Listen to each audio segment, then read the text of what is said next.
Well, greetings, amazing community partners, and welcome to this lesson. My name is Dr. Antonio Mexico, and I am happy to provide a very short and I hope informative training for you all today related to a topic that I think might be useful not only within your supervisory or leadership roles, guiding our students, but also serving members of our community. So first off, I'd just like to say welcome. I would also like to say thank you. Thank you so much for supporting our MSW interns and practicum students. If it wasn't for you, we wouldn't have a program.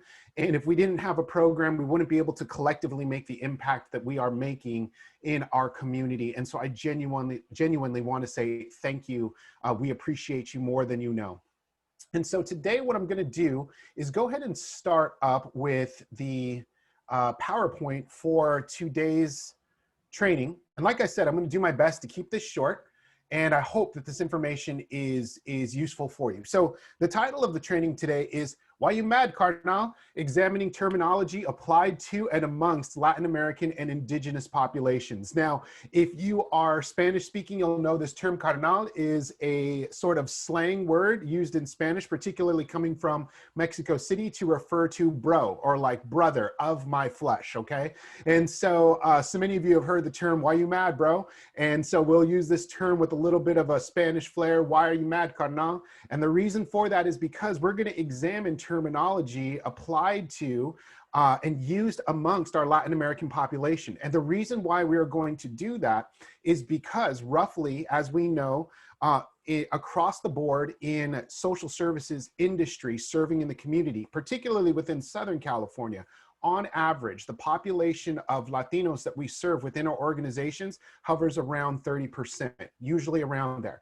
Now, you can see increases in that depending on the types of services provided in the community. You may see decreases as well, lower numbers of Latino representation, depending on where you're at in your service delivery. But on average here in Southern California, about 30% of those that we serve within our community are going to be composed of Latino individuals and families. And for that reason, the terminology is really important to get to know.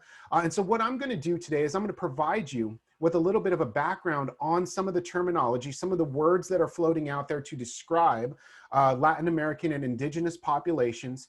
And what I'm going to do is also provide a little bit of a scholarly background to some of those terms.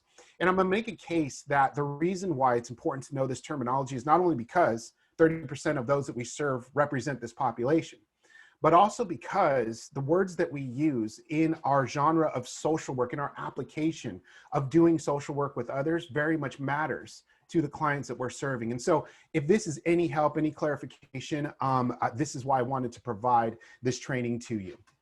So first, I wanted to give you just a little bit about me so you know who I am and what I'm doing here. My name is Dr. Mexico, as I said, and this is my family. This is my wife and my daughter. My daughter's now 10 years old, and my wife and I have been married for 14 years and together for, wow, so 19 years we've been together. So you know, we met in college.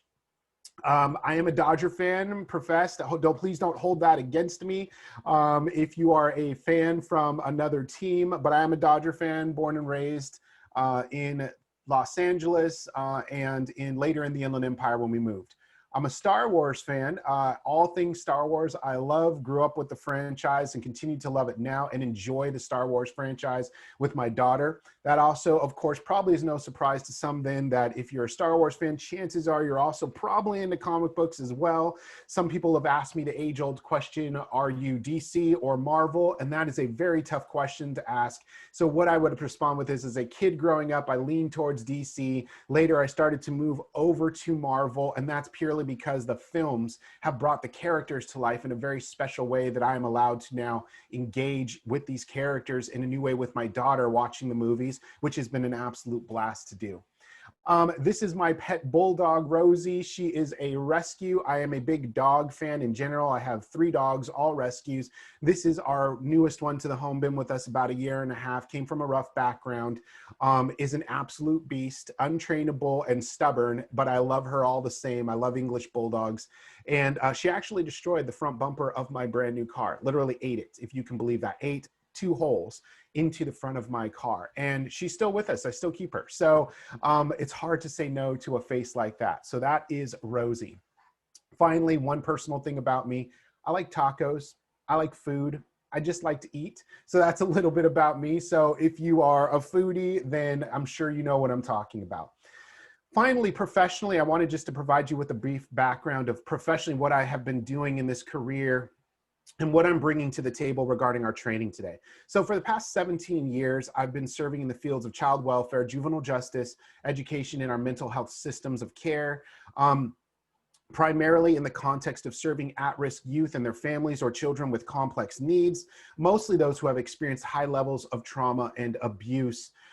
Residential care, case management, counseling, substance dependency, conflict resolution, grief and loss groups. Those are some of the direct services that I offered early and towards the middle of my career, with an emphasis on wraparound training and program development, family advocacy, and support services. In my career, I've been blessed to serve within Orange County, San Bernardino, and Riverside counties primarily. Later on, I did some consultation work and do some with Clark County, Nevada, and the Pacific Northwest as well. Primarily, my pleasure has been able to serve clients who are coming from diverse backgrounds. So things like low SES, immigrant families, gang youth in particular within Santa Ana and Moreno Valley, Black and Latinx populations. We're going to talk about Latinx in particular and what that means, that term. Chronic mental health conditions have been a huge part of the families that I've been working with. Foster and incarcerated youth, geographically isolated families, those families in our eastern part of Riverside County, all the way up to the Arizona border in Blythe, right? Mecca, Cathedral City. Some of you know what I'm talking about. And other marginalized populations in general. Later in my career, I moved into executive leadership. And so my experience, led me into things like program startup and development, building a program from scratch, right? Contract negotiation and acquisition, particularly with our county community partners. Public and private grant writing and reporting is something I also dive into now, as well as statewide child welfare policy development, revision, and dissemination. I sit on a couple of work groups with our child welfare CDSS partners, and that is still fun to do, and I love that. So that's just a little bit about me before we dive into the content. So again, welcome and thank you for joining. Before I start with the terminology, one of the things that I wanted to do was ask you just to reflect briefly on 3 questions. Think about, if you don't mind, what term are you familiar with or do you hear the most used to describe individuals of Latin American descent? So some of you, your thought may draw to Latino or Latina, Chicano, okay? You may have heard the term Hispanic, all right? And so think about just what is the term that you most hear or are familiar with describing this population? What term do you personally prefer to use when referring to individuals of Latin American descent? So maybe it's the same, maybe it's not. Maybe you've heard a term that's applied and you're like, you know what, I actually have a preference, it's this term. And finally, if you identify as an individual of Latin American descent, what term do you prefer to use to be addressed for your identity? The reason I bring this up is it's really important. So there's going to be labels, names that are used to describe individuals of Latin American descent. And so when I see those names kind of floating around, some of them, I'm okay with, but personally don't prefer to be referred to as, and there's others that, due to my own background or understanding of the terminology, I would prefer not be used. And so for that reason, this is why we're doing this training today, is to understand the depth of the languages or the terms that are applied to Latin American and Indigenous populations, to understand maybe a little bit more about what they mean and where they came from, so that you can have a deeper understanding of the terminology yourself, okay?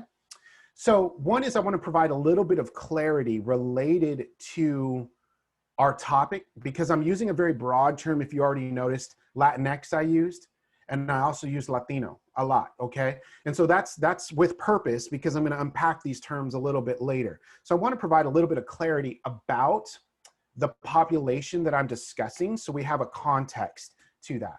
So Latinos may speak a common language like Spanish, but it's important to understand that the values, the beliefs, and customs and societal perspectives amongst Latinos may vary. And I'm going to be specific in that for a second. I'm going to explain to you why that is in a minute, okay?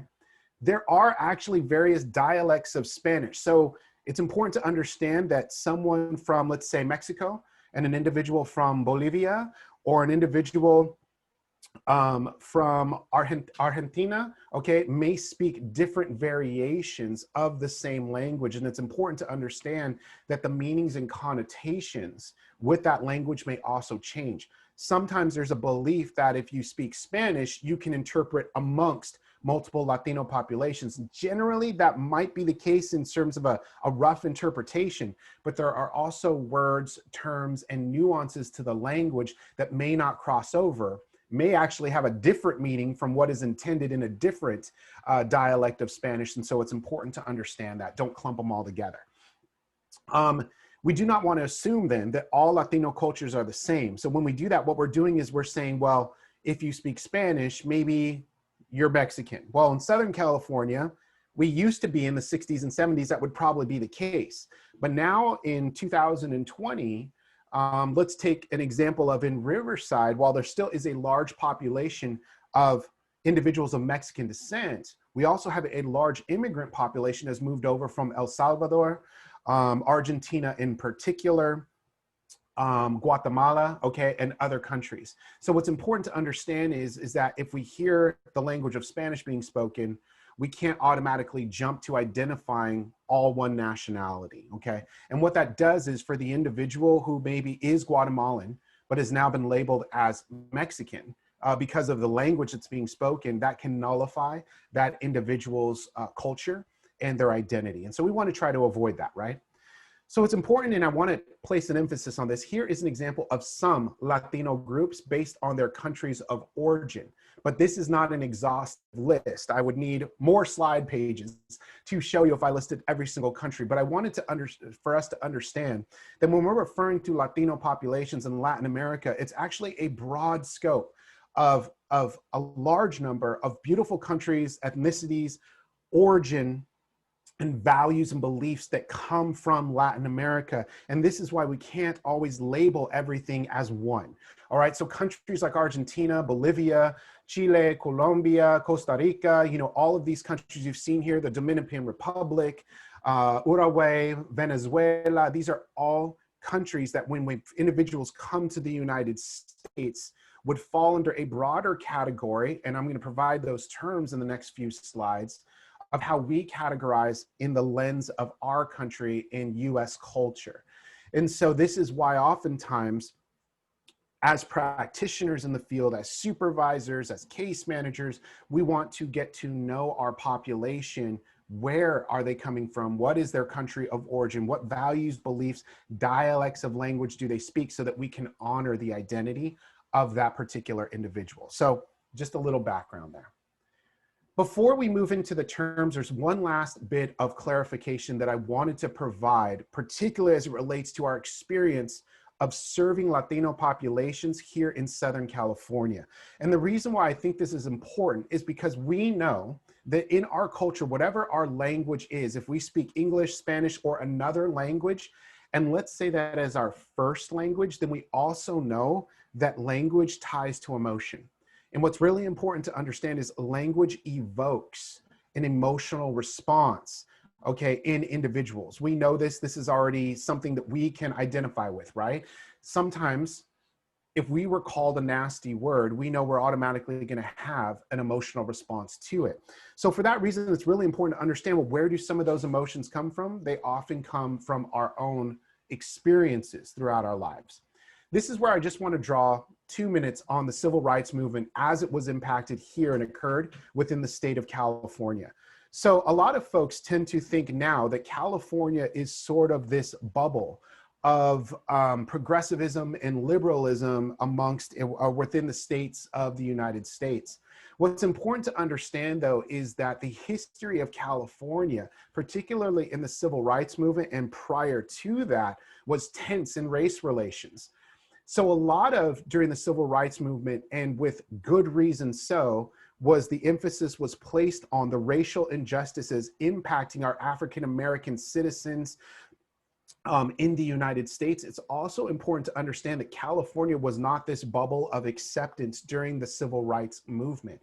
In fact, California was rooted in institutional biases, discriminatory acts, and outright racist attitudes that also impacted other populations. So African-American population in Southern California, even though statistically smaller during the civil rights movement, was definitely still impacted by institutional biases and discriminatory acts.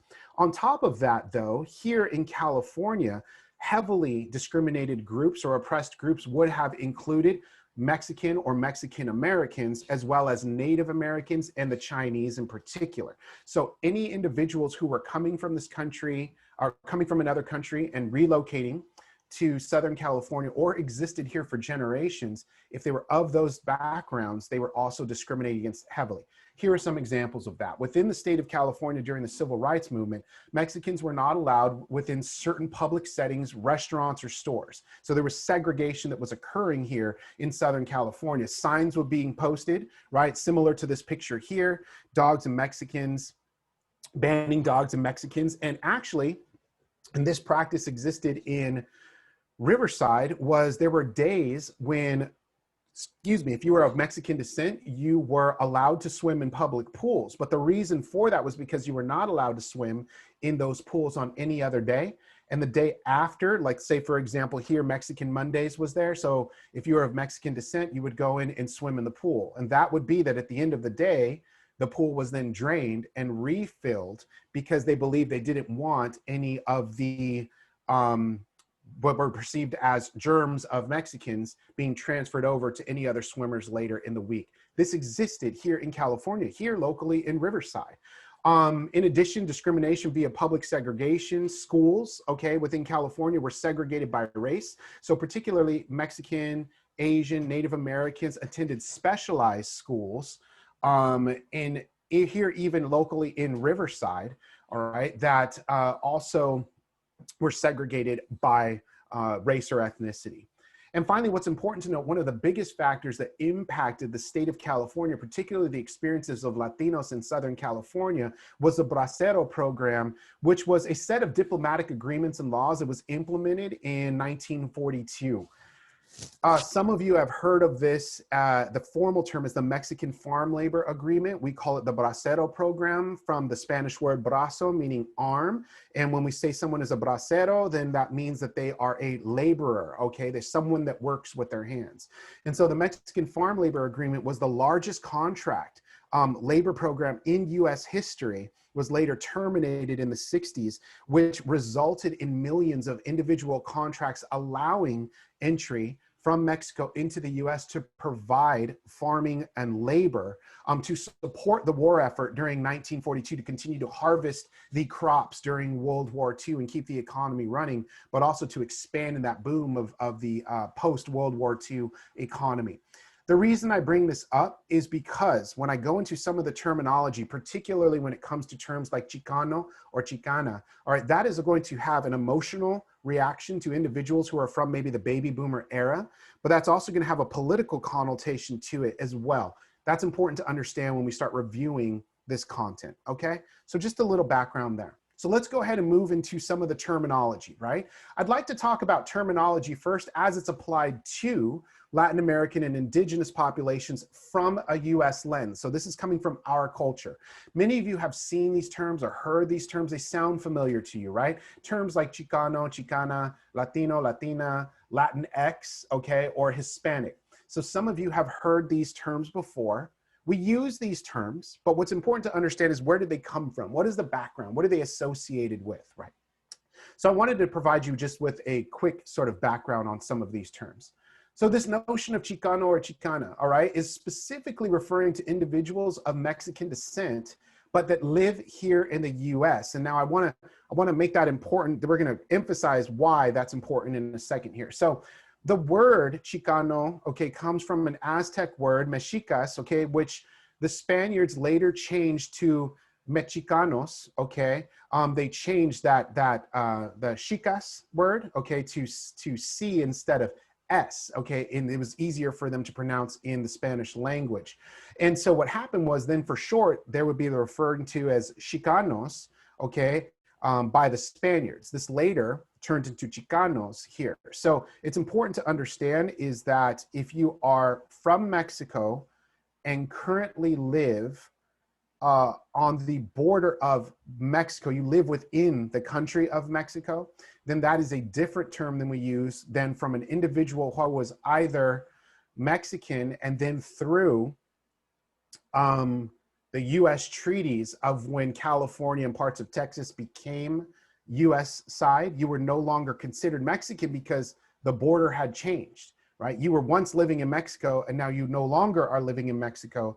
The term applied was Chicano. And so nowadays when we're referring to Chicano, what we're also using is interchangeably the term Mexican American, so specifically of Mexican descent.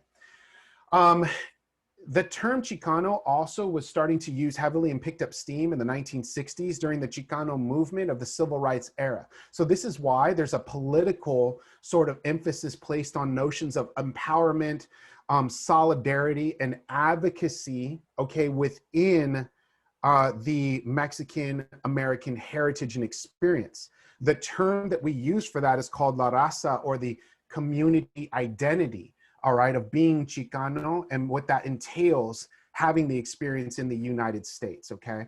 And so this is where you'll sometimes hear a term referred to, a mentality of we didn't cross the border, but the border crossed us. And what that's referring to is literally the treaty between the United States and the Mexican government, in which the United States took the land from Mexico, from California, all the way down to Texas, all right? And what happened as a result of that was, in that agreement, citizens of Mexico were promised by the US government that they would be naturalized and become United States citizens following that agreement. Decades passed and not everyone was ever made a citizen. And so what happened was, literally overnight, individuals that were part of Mexico suddenly were now living in the US, no longer, well, in some cases did still carry Mexican citizenship, but that's another story. But in some cases lost Mexican citizenship and were never naturalized as US citizens. They literally were no longer of a country. And so for that reason, this is a mentality of the border crossed us. We didn't cross the border. This is something specific to the Chicano experience, okay? Now, Latino, it's important to note that this includes individuals who are native or descendants of Latin America. So it's important to understand that prior to the Spanish colonizing Latin America, indigenous populations lived there. And so the mixing of populations of European and indigenous populations later turned into this Latino identity, okay? So this is non-exclusive to Mexican origin. So a Latino can include individuals of indigenous descent from all of those other countries that we mentioned, okay? Who are mixed with other races, including Europeans. So someone may ask me, Dr. Mexico, are you Chicano or are you Latino? And I would say, for me, I'm actually Latino. And the reason for that is because I'm a mix, okay? So racially and ethnicity wise, I'm a blend of a lot of things. So my mother's side is 100% Mexican, from Chihuahua, okay, from Mexico. My whole family is from there. But on my dad's side, my grandfather's Filipino with a Spanish surname, Mexico, that's where it comes from. But then on my grandmother's side, she's Southern, from Pensacola, Florida, and she was a mix of Creole and Seminole Native American. And so you see here is no longer can I claim 100% Mexican, even though I grew up in Southern California. I myself racially am mixed. And so therefore, if I'm mixed, I fall under the Latino category. So my wife, for example, who's 100% Mexican and was born in the United States, would identify as Chicana, and I would be Latino. My daughter then would be Latina because she's blended at that point. Okay, so just a little bit of background there. Now, Latinx is a new term. Some of you may have heard this. You started reading it. You started reading columns and opinions on this. And so a lot of folks are asking, what is Latinx? What does that mean? Where does that come from? Well, that's actually an American-born term referred to for Latinos. And so I want to draw attention to this because this is important. So the X placed at the end after Latin is actually taking a gender-neutral position opposing patriarchal oppression via the Spanish language. So if you notice, we have masculine and feminine applications to words in Spanish, right? And so there's some words then that are exclusively masculine, no matter what it is, you use it in a masculine, meaning ending with the O, or you use it exclusively as feminine. And so what individuals are saying though, is that that can be oppressive in nature, because when we talk about the group of Latinos, you notice I don't use Latina, because in Spanish, when you're talking about the group, they want it to be referred to as Latinos. Okay, but then individuals say, but I'm female, and that is subjugative and negates my identity as my gender. So this word is used more, and is more akin to the English language to not lean towards a feminine or masculine application of the word. So there's still a lot of debate about this. There's still a lot of discussion, which is really interesting. Actually, I've enjoyed reading on this topic, but it is a term being applied now. And so I wanted you to be familiar of it if you haven't heard of it before, and if you have, where did it come from, right? And then finally here, what we have is the term Hispanic. And this is something that a lot of us are familiar with, a lot of us use to describe groups from Latin America, or it's being used to describe us, okay? And so the term Hispanic was another term invented in the United States, and it comes from the term of belonging to Hispania, or Spain, okay? And so what's important to understand is, if you ask a Chicano, or if you ask a Latino, or a Latina, okay, or a Chicana, or an individual who identifies as Latinx, some individuals may not be too keen on the term Hispanic or being referred to as Hispanic. And the reason for that is because when we say in our notion of understanding Spanish that someone is of Hispania, what that's referring to is the dominant group of Spain who had conquered much of Latin America. And so it puts an emphasis on the dominant culture of saying, almost sort of in a sense, that we're putting an emphasis on your identity that comes from the side that conquered you, and not on your indigenous roots. Whereas if you're Chicano, Chicana, Latino, Latina, okay, or Latinx, you're saying, I was indigenous first, my people were conquered and I was blended, became a mixed race, okay, but I was indigenous first, and I'd like to place an emphasis on my indigenous roots. That's where these other three terms, more so Chicano, Chicana, and Latino and Latina, come into play, focusing more on the indigenous background than the conquering background. With that said, though, government systems use the term Hispanic nowadays to categorize, to take racial polls. And even within higher institutions, you know, not only in education, but also within grants and funding, you'll hear funding available to Hispanic serving institutions. And then what you'll see is language moving into that, usually in the proposal responses, acknowledging Hispanic as a term, but then referring internally to their own groups as Latino, Latina, Chicano, Chicana. Okay, so that's why you may see this blend of language. So I hope that that was helpful. What I'm going to do here is I want to provide some terms that were used internally amongst Latinos, so that you can identify the richness of the language related to Latin American and indigenous populations. The reason for this is because these aren't the only terms that Latinos use to describe one another. Okay, so there's more terms I'm going to give you. These ones here are, for the most part, okay to use. I would still use some caution when using them. The next set of slides I'm going to show you are probably not going to be okay to use, but I want you to have some awareness of them, because it's important to understand how deep some of these labels go. Okay, so this term mestizo or mestiza, okay, is referred to as a Latino mixed with Spanish descent, specifically. So may sometimes be used as a dominant descriptor to subjugate the indigenous. Let me give you an example of that. So in Mexico and many other Latin American countries, there is a stratification of individuals based on how indigenous they are. If you're pure indigenous, then you're actually stratified as the lowest category in that culture, more often than not in Latin American countries. And then what happens is the higher up you go means the more you are mixed with Spanish descent. The reason for that was because when the Spaniards conquered, they also brought wealth, money, and esteemed positions with them. So individuals who could say that they were mestizo and prove that they had Spanish descent oftentimes were accompanied by nice things, nice houses, nice paychecks, and a higher status in society. So when an individual says that they are mestizo or mestiza, what they're saying is they're mixed, okay, with Spanish descent. And sometimes they will use that as an opportunity to subjugate individuals who are of more indigenous descent in those respective Latin American countries. A term that was used here in the United States, this is a relatively older term, I'm sorry about that, right here, is referred to as mulatto or mulatta. Now, this term isn't used as much, but you'll still hear it floating around sometimes, particularly in the deep South. And so I want you to just be aware of what this term means. It's referring to mixed race or biracial as we now use the term, okay, in current terms. In the US, it particularly is referring to an individual that has one white and one black parent. So biracial, mixed, specifically black and white, okay? But in Latino cultures, the word may apply to Latinos mixed with African descent. Now, that is the old term, right? Mulatto used for that. The new term, which many of you may have been familiar, not new, but more current, okay, that you may be familiar with, is Afro-Latino, okay? And this is more of a descriptor that we use now for a Latino culture, and the word that applies for Latinos mixed with African descent.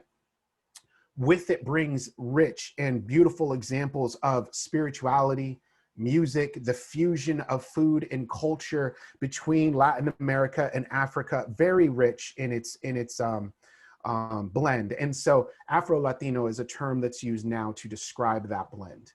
There's some specific terms that are even applied within individuals to express their ethnicity, their country of origin, who they are, okay, based on the term that's referred to. So let me give you an example of that. Boricua, okay, or Boricua, all right, is a term that's used, and it refers to a Latino or Latina specifically of Puerto Rican descent. So when an individual identifies as Boricua, what that individual is saying is, one, I identify as female, and the second thing you know from me saying Boricua is that I'm also of Puerto Rican descent, okay? And so that's important to understand internally. There's that term.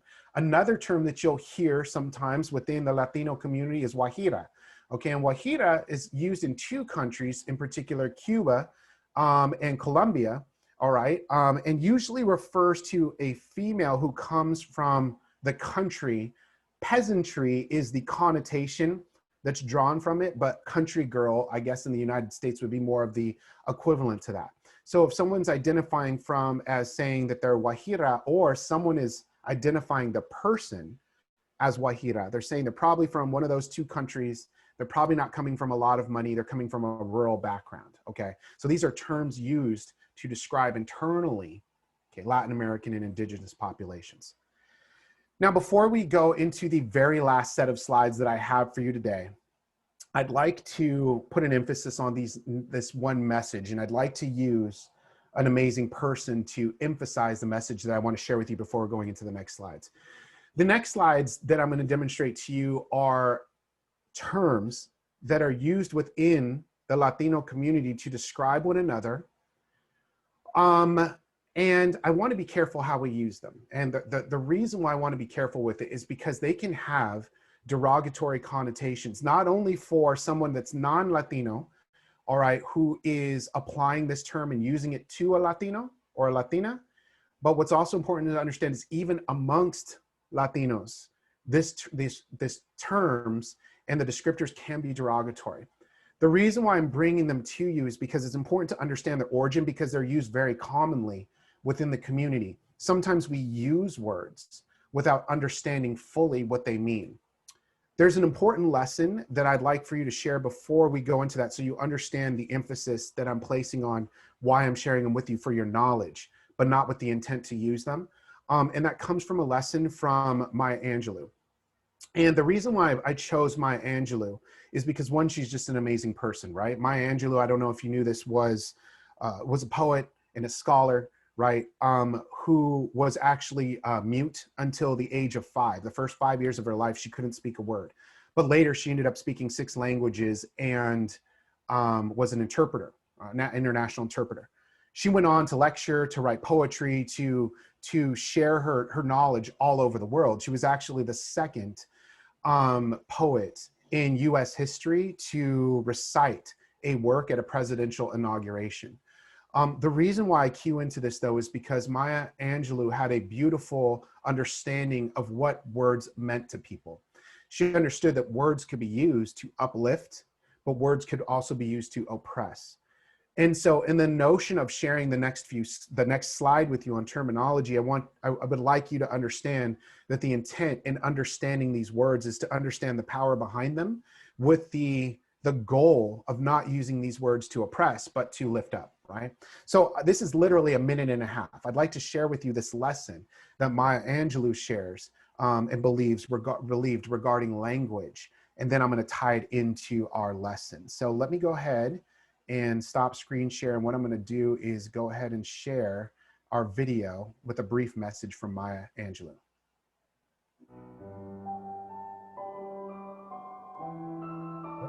You know what? I'm sorry about that. I don't know anyone who understands the power of words more than Maya Angelou. I've been in her home at a party, and someone telling a homophobic joke or making fun of someone in a derogatory way, and watched her invite them to leave or stop them in mid-sentence and say, "Not in my house, you won't."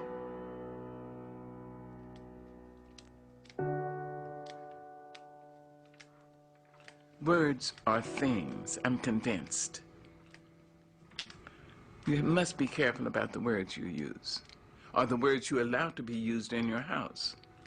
In the Old Testament, we are told in Genesis that in the beginning was the Word, and the Word was God, and the Word was with God. That's in Genesis. Words are things. You must be careful. Careful about calling people out of their names, using racial pejoratives and sexual pejoratives and all that ignorance. Don't do that. Someday we'll be able to measure the power of words. I think they are things. I think they get on the walls. They get in your wallpaper. They get in your rugs, in your upholstery, in your clothes, and finally into you. Okay, let me go ahead and pause that. And let me go ahead and stop this screen share.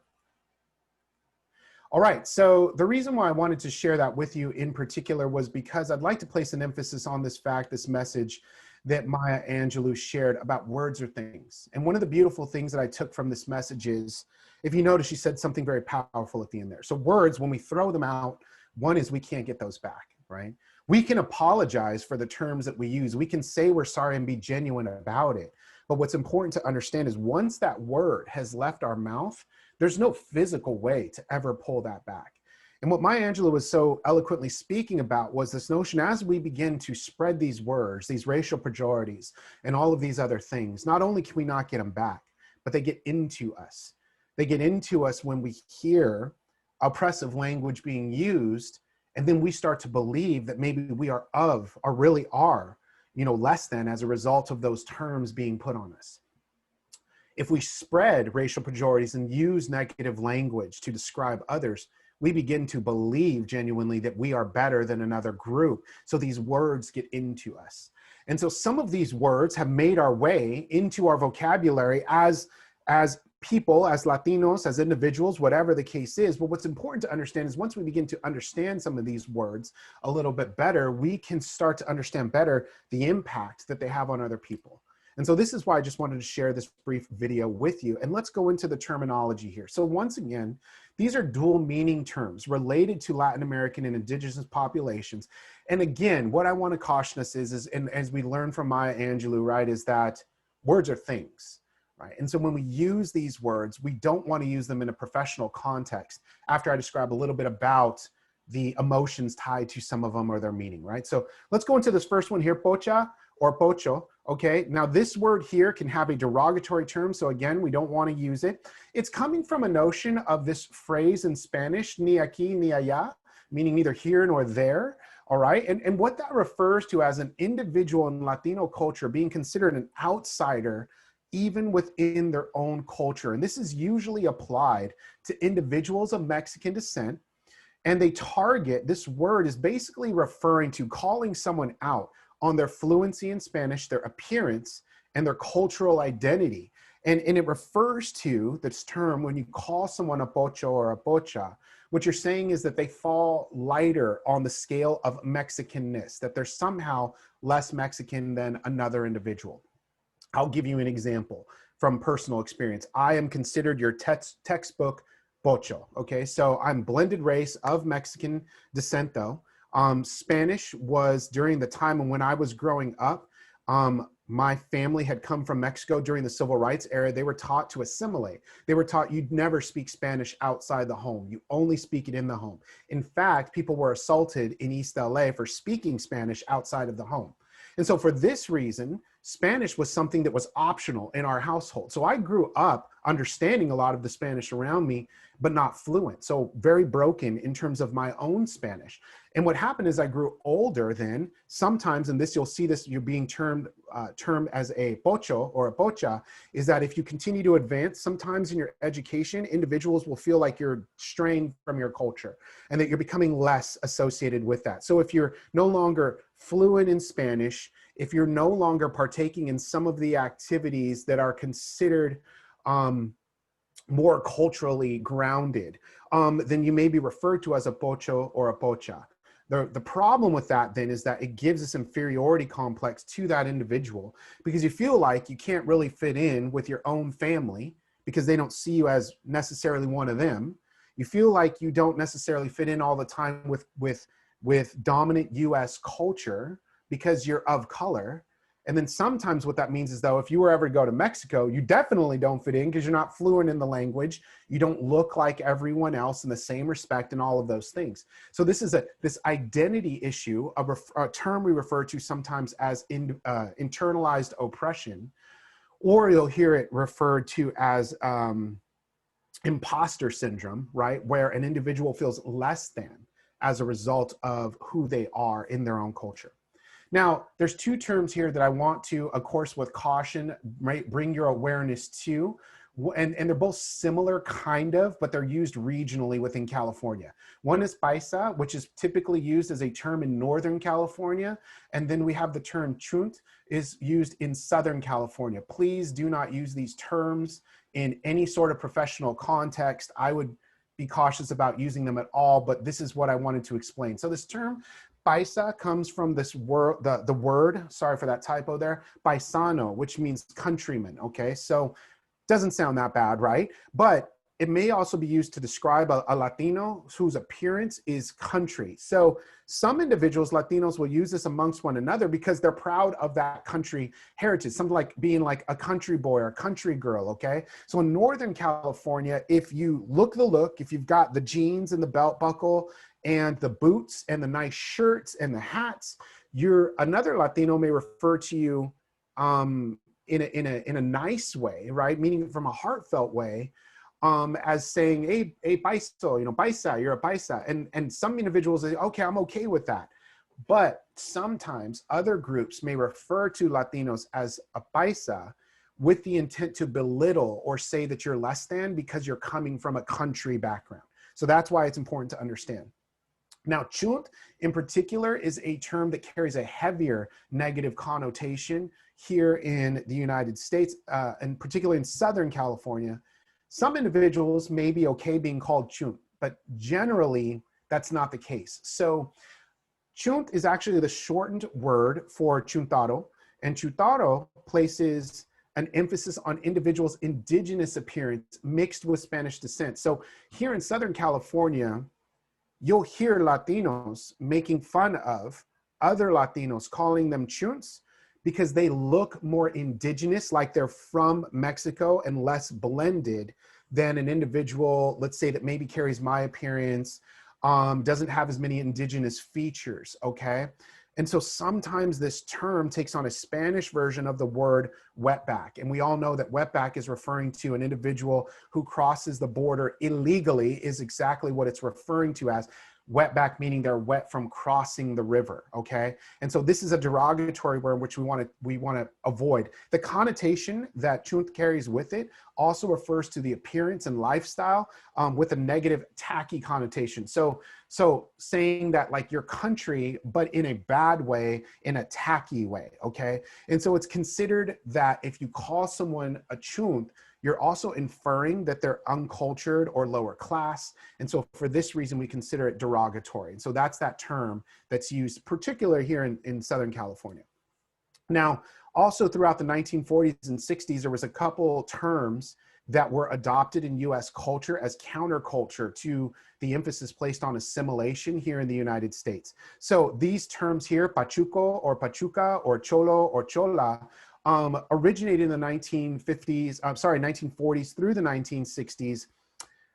And really what it was it originated from Chicanos here in California that were resisting assimilation, the push to assimilation to adopt more of a Caucasian-based culture when individuals came to the United States. So some individuals, like my grandparents, wanted to get working right away, and so they dropped the Spanish outside the home, placed less emphasis on it inside the home, and said, let's just assimilate so we can move forward.